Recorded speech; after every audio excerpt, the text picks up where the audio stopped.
Hello students, I am Anurag Rai and you are watching my YouTube channel Anurag Rai English Tutor.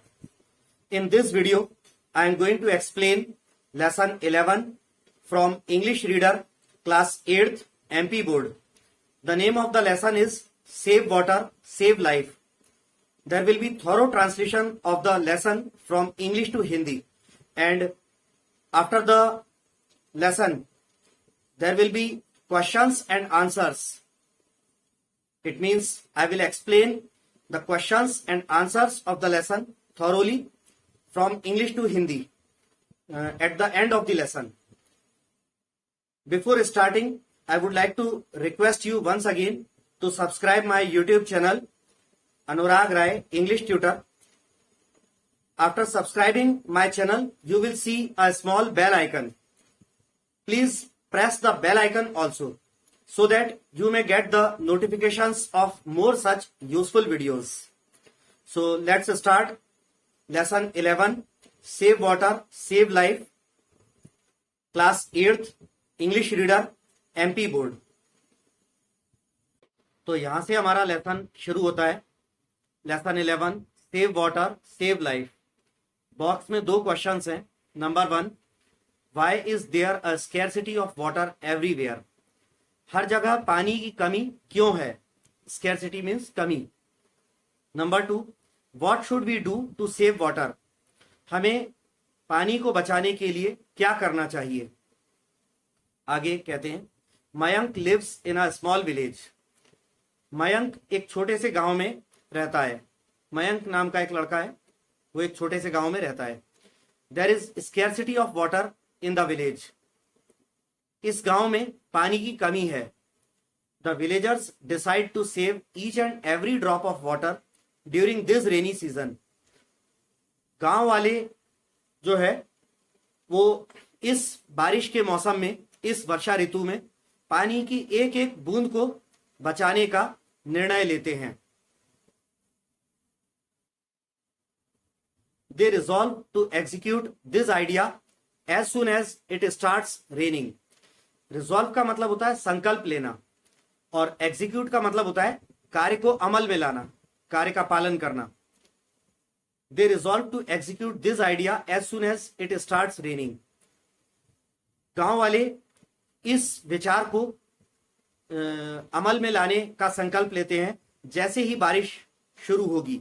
जैसे ही बारिश शुरू होगी तो वो इस विचार को, मतलब पानी की एक एक बूंद को बचाने के विचार को अमल में लाने का संकल्प लेते हैं.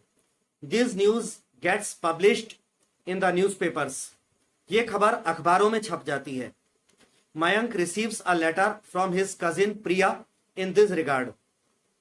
मयंक को उसकी चचेरी बहन प्रिया से इसी संबंध में एक लेटर प्राप्त होता है. He gives a quick reply. Mayank भी जल्दी से अपनी चचेरी बहन प्रिया के लेटर का जवाब देता है, रिप्लाई भेजता है. तो अब ये जो चैप्टर है वो चैप्टर पूरा एक लेटर के फॉर्म में है, जो कि प्रिया के लेटर के जवाब में मयंक लिखता है. तो मयंक का लेटर है, मयंक के लेटर के फॉर्म में ये पूरा चैप्टर है. तो लेटर की स्टार्टिंग में, जैसा कि आप लोग जानते ही हैं, लेफ्ट हैंड साइड पर ऊपर सेंडर का एड्रेस और डेट आदि आते हैं. तो इसमें लिखा है विलेज एंड पोस्ट केवड़ेश्वर, तहसील एंड डिस्ट्रिक्ट इंदौर. ठीक, ये पता, गांव का पता, तहसील का पता, जिले का नाम आदि लिखा है. डेट बहुत पुरानी है, 5 जुलाई 2006 की डेट है ये. डियर प्रिया, उसके बाद पत्र में संबोधन करते हुए कहता है, dear Priya,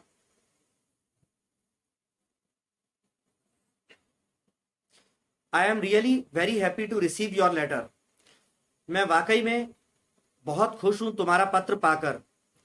actually I was expecting it from you. वास्तविकता में मैं तुम्हारे पत्र की, ये जो पत्र तुमने मुझे लिखा है, इसकी मैं तुमसे आशा कर ही रहा था. आगे मयंक कहता है अपने पत्र में, I am happy that you read the newspapers daily and you are aware of the things going around. मैं खुश हूं ये जानकर कि तुम प्रतिदिन अखबार पढ़ती हो और आसपास क्या चीजें हो रही हैं, क्या घटनाएं घटित हो रही हैं, तुम इनसे जागरूक हो, तुम्हें ये सब पता है। I very much appreciate your curiosity and thirst for information. मैं जानकारी और सूचना के लिए तुम्हारी जो जिज्ञासा है और तुम्हारी जो प्यास है, इसकी बहुत ज्यादा सराहना करता हूं। ठीक है, बहुत ज्यादा प्रशंसा करता हूं। अप्रिशिएट का मतलब होता है प्रशंसा करना, क्यूरियोसिटी माने जिज्ञासा, थर्स्ट मीन्स प्यास। आगे कहता है Mayank, keep it up, these qualities will definitely help you grow into an alert citizen. Mayank कहता है ये अच्छी बात है, इस चीज को बनाए रखना, और ये जो गुण होते हैं, ये गुण होते हैं जो, वो निश्चित रूप से तुम्हारी मदद करेंगे एक जागरूक, एक सचेत नागरिक बनने में। आगे बोलता है, you have rightly guessed that I attended the inaugural function of water conservation programme in my village. Guessed मतलब अनुमान लगाना, अंदाजा लगाना। इनॉग्रल मीन्स उद्घाटन, और कंजर्वेशन मीन्स संरक्षण। तो आगे इस लाइन में, इस सेंटेंस में मयंक कहता है कि प्रिया से कहता है कि तुमने बिल्कुल सही अंदाजा लगाया है कि मैंने मेरे गांव में जल संरक्षण जो कार्यक्रम था, उसके उद्घाटन समारोह में मैं शामिल हुआ था। ये तुमने बिल्कुल सही अंदाजा लगाया है कि मैं शामिल हुआ अपने गांव के जल संरक्षण कार्यक्रम के उद्घाटन समारोह में। आगे वो कहता है,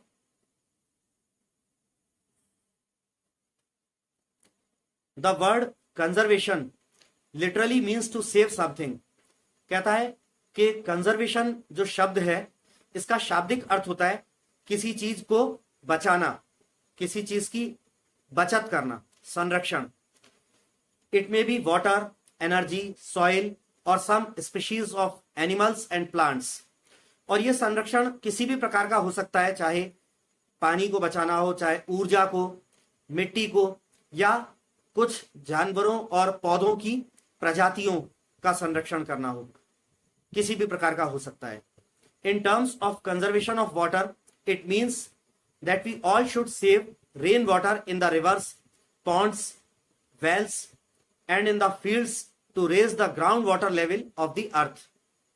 कहता है जल संरक्षण करने के संदर्भ में कंजर्वेशन का जो अर्थ होता है वो ये होता है कि हम सबको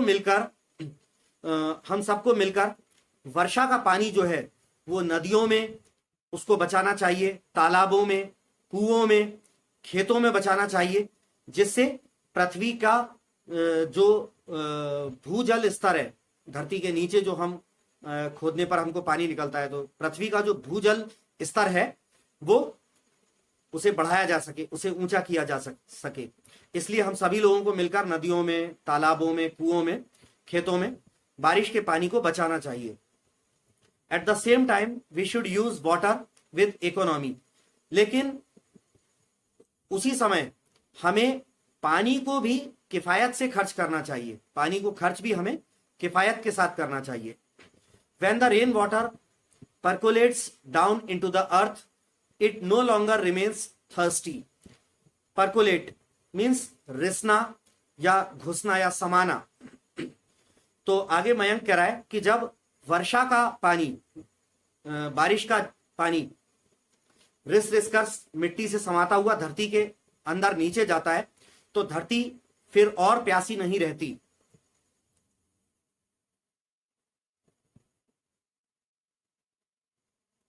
आगे मयंक कहता है, we are living in a very challenging era. हम एक बहुत ही चुनौती से भरे युग में जी रहे हैं। Ruthless cutting of trees and destruction of forests have resulted in scanty rainfall. तो रूथलेस मीन्स निर्ममता पूर्वक, निर्दयता पूर्वक, और डिस्ट्रक्शन मीन्स विनाश, सर्वनाश।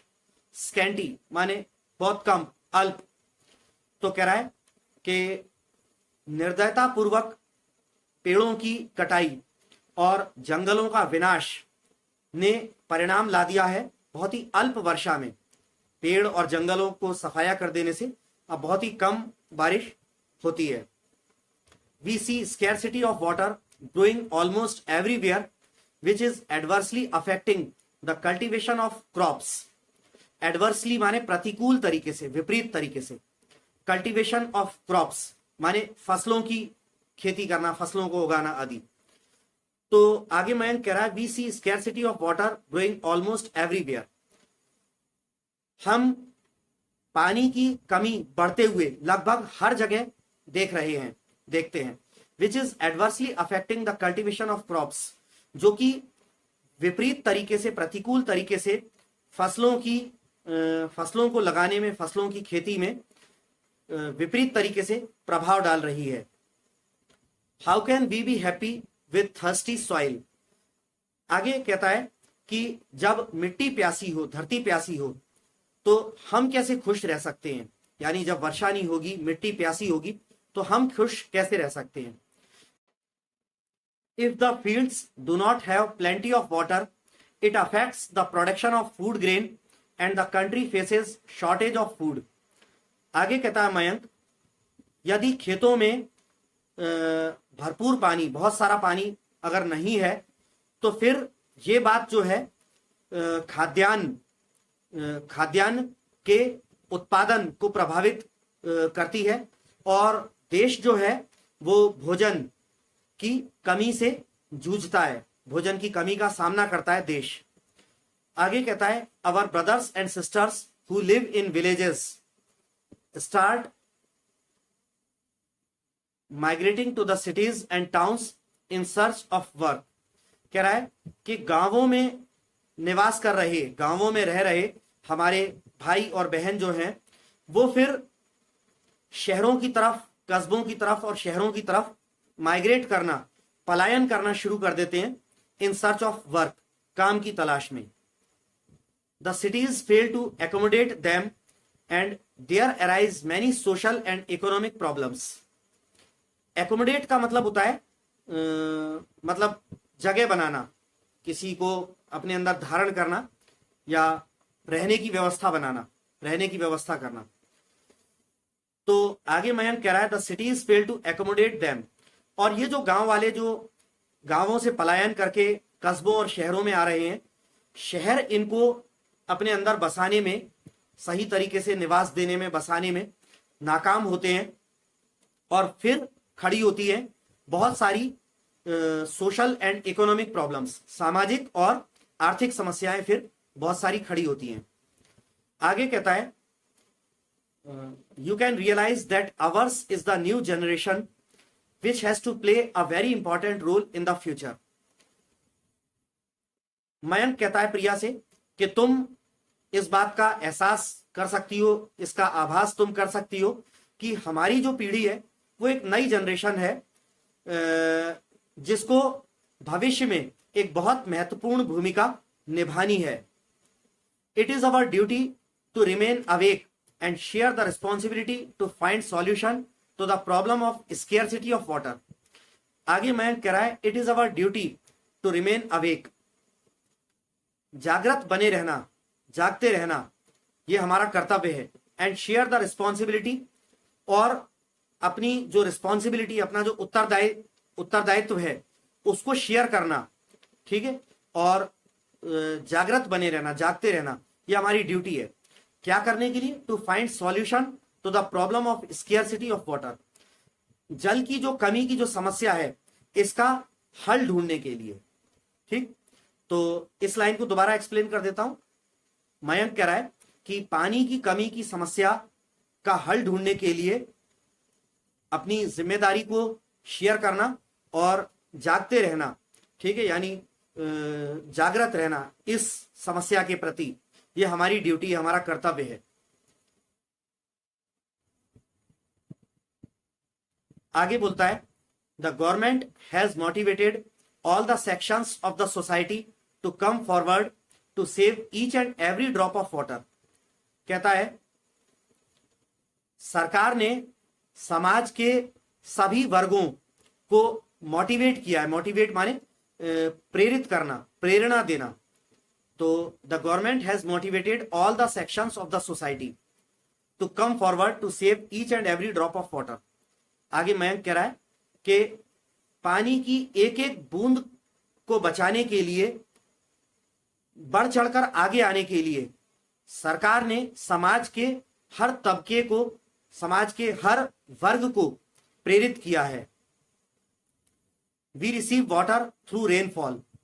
हम पानी, हम जल प्राप्त करते हैं वर्षा के माध्यम से। This is very unfortunate that most of the water flows down the rivers and reach the sea, thus it remains unused. आगे वो कह रहा है Mayank, this is very unfortunate, ये बहुत ही दुर्भाग्यशाली बात है, that most of the water flows down the rivers. क्या चीज दुर्भाग्यशाली बात है? कि ज्यादातर पानी जो है नदियों से बहता बहता बहता चला जाता है एंड रीच द सी, और अंततः जाके समुद्र में मिल जाता है। दस इट रिमेन्स अनयूज्ड, इसलिए वो इस्तेमाल ना किया हुआ, अनयूज्ड बना रहता है। नदियों का ज्यादातर पानी आप जानते ही हैं कि छोटी नदी जो है वो अपने से बड़ी नदी में मिल जाती है, वो नदी अपने से और ज्यादा बड़ी नदी में मिल जाती है, और ज्यादा बड़ी नदी चलते चलते ट्रेवल करते करते अंततः एक जगह समुद्र में आके मिल जाती है। और फिर समुद्र के पानी को पिया नहीं जा सकता क्योंकि वो बहुत खारा होता है, उसमें नमक की मात्रा बहुत ज्यादा होती है। तो इसलिए वो कह रहा है कि हम जानते हैं कि हम पानी वर्षा के माध्यम से प्राप्त करते हैं, और पानी जो है ज्यादातर उसका भाग नदियों से बहता हुआ समुद्र में चला जाता है, और इसलिए वो ज्यादातर भाग जो है उसका अनयूज्ड रह जाता है। आगे बोलता है,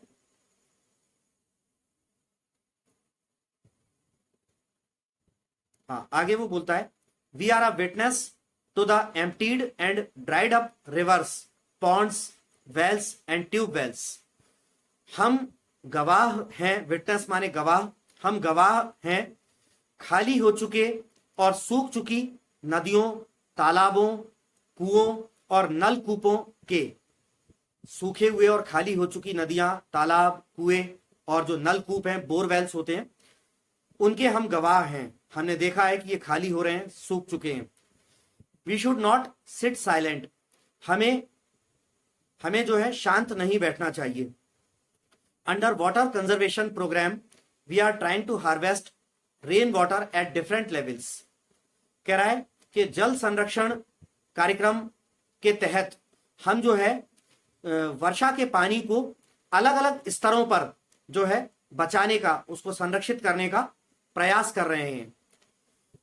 the farmers will store water in their fields by building medha bandh around there fields.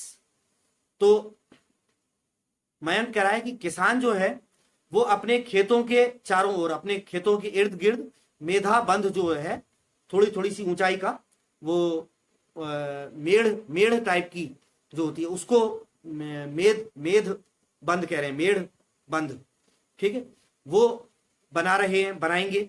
किसान अपने खेतों के चारों तरफ मिट्टी की थोड़ी ऊंची ऊंची मेढ़ सी बना देते हैं ताकि पानी ना निकल जाए। तो किसान अपने खेतों में पानी को स्टोर करने के लिए मेढ़ खेतों के चारों तरफ बनाएंगे। They will also dig small ponds in their fields to accumulate rain water.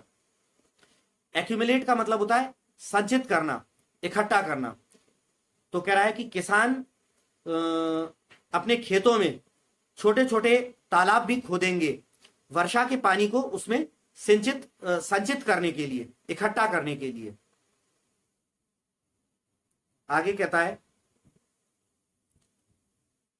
Similarly old structures like wells and ponds will be deepened and cleaned. ठीक इसी प्रकार से, ऐसे ही जो पुराने निर्माण के जो कुएं और तालाब हैं, पुराने समय के कुएं और तालाब, जो पहले के समय तो जल स्तर अच्छा ऊंचा होता था तो ज्यादा गहरा नहीं खोदना पड़ता था, लेकिन अब जल स्तर नीचे गिरता जा रहा है तो अब बहुत ज्यादा नीचे नीचे गहरा खोदना पड़ता है। तो कह रहा है कि similarly old structures like wells and ponds will be deepened and cleaned. Deepened means गहरा करना। तो कह रहा है बिल्कुल ठीक इसी तरह से पुराने जो तालाब और कुएं हैं जो कम गहरे थे उनको और ज्यादा गहरा किया जाएगा और उनकी सफाई की जाएगी, उनकी गहराई में जो गाद वगैरह मिट्टी वगैरह जम के वो चोक हो जाते हैं, तो उनको साफ किया जाएगा और उनको और गहरा किया जाएगा। The stop dams on the rivulets and the rivers will be repaired and made functional to hold back sufficient water. ये कह रहे हैं कि रिवुलेट्स का मतलब होता है छोटी छोटी नदियां या नाले। तो ये कह रहा है कि छोटे छोटे नदियों नालों पर, छोटे नालों पर, नदियों पर जो है स्टॉप डैम होता है नदी के पानी को बहने से रोकने के लिए बनाया जाता है कि पानी को रोका जा सके। बस इतनी ऊंचाई पे बना देते हैं कि पानी एक निश्चित ऊंचाई तक नदी में ही रोका रहे, बह के ना जाए। तो कह रहा है कि नदियों और नालों पर जो स्टॉप डैम्स जो बने हुए हैं उनको रिपेयर किया जाएगा, उनकी मरम्मत की जाएगी। एंड मेड फंक्शनल, और उनको फंक्शनल मतलब कार्य करने योग्य बनाया जाएगा। To hold back sufficient water, जिससे वो पर्याप्त मात्रा में पानी को, जल को धारण कर सकें, रोक सकें। आगे कहता है what a wonderful scene it will be for us to have the river of the village full of water throughout the year. Throughout माने पूरा, पूरे। तो कहता है कि कितना अद्भुत दृश्य होगा, कितना अद्भुत सुंदर नजारा होगा हम लोगों के लिए कि हमारे गांव की नदी को पूरे साल पानी से लबालब भरा हुआ देखें। वो कितना अद्भुत दृश्य होगा। आगे कहता है we will again have the enjoyable time of swimming in the rivers of our own which we had a few years ago. ठीक, आगे मयंक कहता है प्रिया से, we will again have the enjoyable time of swimming in the rivers of our own which we had a few years ago. कहता है हमारे पास दोबारा वो एंजॉय करने वाला, वो मस्ती करने वाला टाइम दोबारा से फिर से आएगा। कौन सा टाइम? हमारी खुद की नदियों में तैरने का, ठीक है, जो हमारे पास कुछ वर्षों पहले हुआ करती थी। यानी कुछ वर्षों पहले कुछ ऐसी नदियां हुआ करती थी जो अब सूख चुकी हैं। तो ये मयंक कह रहा है कि कुछ वर्षों पहले जो हमारे पास नदियां होती थी जो सूख चुकी हैं, जब वो उनकी सफाई कर दी जाएगी, उनको गहरा किया जाएगा, बारिश का पानी उनमें भरेगा, वो दोबारा से जीवित हो बैठेंगी, तो उन नदियों में, अपनी खुद की उन नदियों में स्विमिंग करने का वो एंजॉय से भरा, वो मस्ती से भरा समय हमारे पास दोबारा आएगा। आगे कहता है Mayank, you can easily understand that if the rivers and the ponds of a place are full of water, the tube wells will automatically be recharged and will continue to give us water throughout the year. तुम आसानी से ये समझ सकती हो कि यदि नदियों में और तालाबों में, किसी एक जगह की नदियों और तालाबों में पूरा पानी भरा रहे, तो आसपास के जो ट्यूब वेल्स होते हैं, जो हम घर में जो बोरिंग करवाते हैं, ट्यूब वेल्स जो होते हैं, वो जो है अपने आप ही रिचार्ज हो जाएंगे। जमीन में नीचे नीचे मिट्टियों से पानी रिसता हुआ उनमें भरता रहेगा, वो अपने आप ही रिचार्ज हो जाएंगे। यदि किसी जगह के तालाब और नदियां जो है पानी से भरी रहें, तो उस जगह के जो ट्यूब वेल्स हैं, बोरवेल्स जो हैं, वो अपने आप ही पानी से भर जाएंगे। And will continue to give us water throughout the year, और हमें पूरे साल पानी देते रहेंगे। ये बात तुम आसानी से समझ सकती हो। आगे मयंक कहता है, I would like to mention that the government alone cannot do everything. मैं ये भी जिक्र करना चाहूंगा कि सरकार अकेली सब कुछ नहीं कर सकती है। Similarly, only shouting slogans will not be of any help. ठीक इसी प्रकार से सिर्फ नारे चिल्लाते रहना, पानी बचाओ पानी बचाओ, इससे भी कुछ मदद नहीं होने वाली है। जैसे सरकार अकेली कुछ नहीं कर सकती, उसी प्रकार सिर्फ नारे लगाते रहना, इससे भी कुछ नहीं होगा। Water is everybody's essential need, so everybody including we children should participate in the water conservation program. Mayank कहता है water is everybody's essential need, पानी हर किसी की अनिवार्य आवश्यकता होती है। सो एवरीबडी, इसलिए हर किसी को, इंक्लूडिंग वी चिल्ड्रन, हम बच्चों को भी शामिल करते हुए, should participate in the water conservation program, इसलिए हर किसी को, हम बच्चों को भी शामिल करते हुए जल संरक्षण कार्यक्रम में भाग लेना चाहिए। I have seen all the people voluntarily coming forward and working hand in hand and shoulder to shoulder for this noble cause. आगे मयंक कहता है कि मैंने इस महान काज के लिए, नोबल कॉज माने एक महान काज या महान कार्य, मैंने इस महान कार्य के लिए, और वॉलेंटरीली का मतलब होता है स्वैच्छिक रूप से, अपनी इच्छा से, तो मयंक कहता है मैंने इस महान कार्य के लिए लोगों को स्वतः ही अपनी इच्छा से आगे बढ़कर आते हुए और हाथ से हाथ मिलाकर काम करते हुए और कंधे से कंधा मिलाकर काम करते हुए मैंने देखा है। आगे पत्र की समाप्ति में मयंक लिख रहा है, hope you will be benefited with what I have written in this letter. आशा करता हूं कि जो मैंने इस पत्र में लिखा है उस सब जानकारी से तुम जो है बेनिफिटेड होगी, लाभान्वित होगी। Do share it with your friends, please ये सारी जानकारी, मेरे पत्र की जानकारी अपने दोस्तों के साथ भी शेयर करना। Keep writing similar letters on other burning topics also. आगे कहता है कि ऐसी ही अन्य ज्वलंत समस्याएं जिनसे देश जल रहा है, ऐसी ही अन्य ज्वलंत समस्याओं पर भी पत्र आदि लिखते रहना। आगे कहता है, please convey my regards to everybody in the family. कृपया अपने परिवार में हर किसी को मेरा प्रणाम कहना। योर कजिन मयंक, तुम्हारा चचेरा भाई मयंक। तो यहां पर आकर ये हमारा MP board class 8th English reader book का chapter 11 save water save life ये खत्म होता है। अब शुरू करते हैं इस चैप्टर के क्वेश्चंस और आंसर्स। चलिए, तो सबसे पहले आता है कॉम्प्रीहेंशन। इसमें लिखा है आंसर द फॉलोइंग क्वेश्चंस, निम्नलिखित प्रश्नों के उत्तर दें।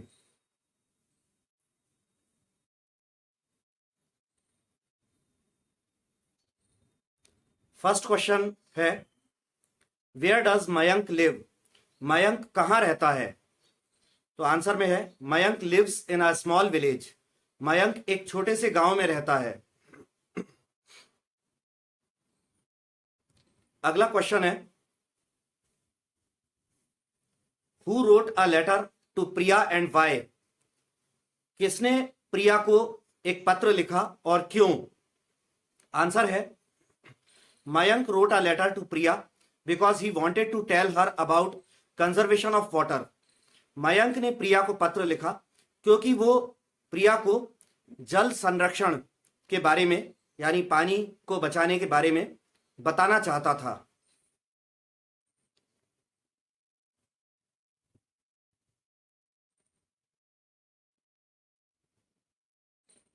अगला क्वेश्चन है,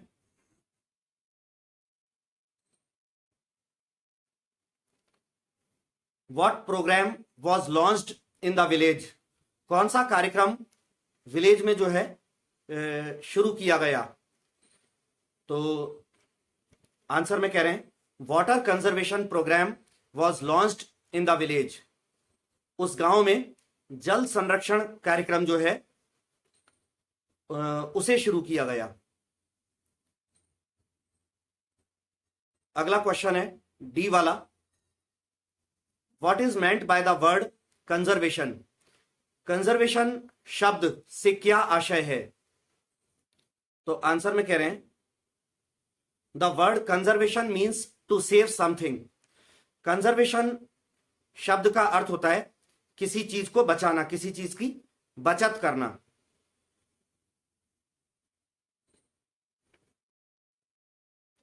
अगला क्वेश्चन है, why do the villagers migrate to cities and towns?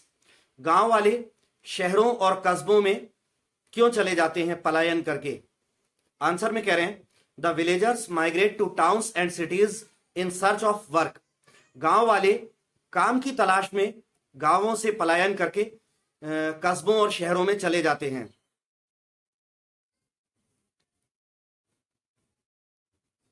अगला क्वेश्चन है, what are we trying to do under water conservation program? जल संरक्षण कार्यक्रम के तहत हम क्या करने की कोशिश कर रहे हैं? तो आंसर में कहते हैं under water conservation program we are trying to harvest rain water at different levels. जल संरक्षण कार्यक्रम के तहत हम वर्षा के जल को अलग अलग स्तरों पर जो है बचाने की या संचित करने की कोशिश कर रहे हैं। उसके बाद आता है जी वाला जो क्वेश्चन है, उसमें है चूज द करेक्ट आंसर्स, सही उत्तर चुनिए। नंबर 1 में कह रहे हैं, क्वेश्चन नंबर 1 में कह रहे हैं अ डैम इज, एक डैम जो है वो होता है, क्या होता है? ए में कह रहे हैं रिवर, बी में कह रहे हैं a big wall across a river, C में कह रहे हैं अ पॉन्ड, डी में कह रहे हैं अ वेल। तो हमें इसका उत्तर देना है कि डैम क्या होता है। तो इसका आंसर है B, a big wall across a river.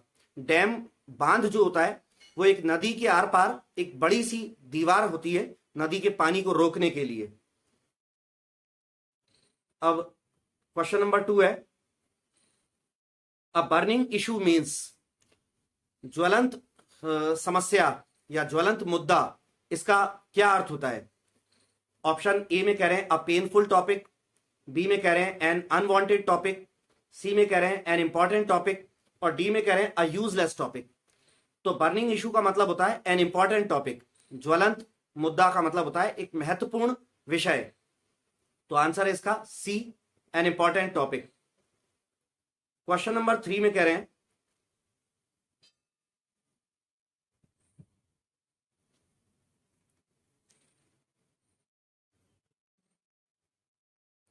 Question number 3 में कह रहे हैं अ स्लोगन मीन्स, स्लोगन या नारा, नारे का मतलब क्या होता है? ए में कह रहे हैं वर्ड्स और phrases giving message attractively and quickly, शब्द या वाक्यांश जो आकर्षक तरीके से और बहुत जल्दी ही संदेश देते हों, ऐसा। बी में कह रहे हैं सेंटेंसेस यूज्ड इन एडवर्टाइजमेंट्स, विज्ञापनों में प्रयोग किए जाने वाले वाक्य। सी में कह रहे हैं डायलॉग्स इन अ फिल्म और टेलीविजन सीरियल, फिल्म या टेलीविजन सीरियल में बोले जाने वाले संवाद। डी में कह रहे हैं अशोगन। तो स्लोगन या नारा इनमें से क्या होता है? तो इसका आंसर है ए, वर्ड्स और phrases giving message attractively and quickly. Slogan या नारा का अर्थ होता है वो शब्द या वाक्यांश जो प्रभावशाली ढंग से, आकर्षक तरीके से और जल्दी से संदेश देते हों। क्वेश्चन नंबर 4 में कह रहे हैं we receive water for irrigation, हमें सिंचाई के लिए पानी प्राप्त होता है। ए में कह रहे हैं थ्रू रेनफॉल, बारिश के माध्यम से। बी में कह रहे हैं बाय मेल्टिंग स्नो, बर्फ के पिघलने से। सी में कह रहे हैं फ्रॉम द सी, समुद्र से। डी में कह रहे हैं बाय डिसमेंटलिंग डैम्स, टूटते हुए डैम्स, बांधों से। तो इसका आंसर करेक्ट जो है वो ए है, थ्रू रेनफॉल। इरिगेशन के लिए, सिंचाई के लिए हमें पानी प्राप्त होता है रेनफॉल, वर्षा के माध्यम से।